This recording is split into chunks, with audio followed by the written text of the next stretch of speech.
ചികിത്സയിൽ പ്രവർത്തിക്കും. എല്ലാവരും താങ്കൾ ചെയ്യുക.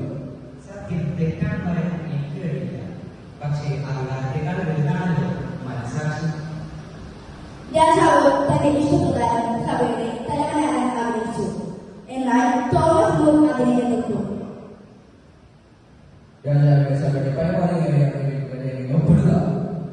നിന്റെ മനസ്സാക്ഷ്യത്തിന്റെ ഞാനൊന്നും ചെയ്യില്ല. നാം ആദ്യം മനസ്സിലാക്കേണ്ടത് ദൈവത്തെയാണ്. അതിന്റെ ശിക്ഷ പരമാധികാരി. ഞാൻ രാജാവിന്റെ ദാസനാണ്, പക്ഷേ ആദ്യം ദൈവത്തിന്റെ ദാസനാണ്. 1735 ജൂലൈ 6 തോമസ് മൂർ വധിക്കപ്പെട്ടു.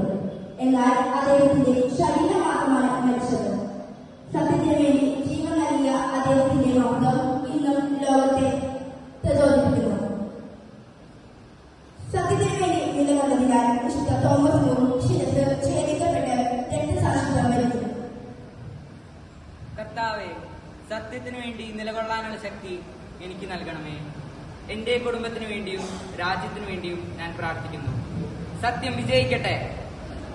രാഷ്ട്രീയം അധികാരത്തിനുള്ള വഴിയല്ല, സേവനത്തിനുള്ള വഴിയാണ്.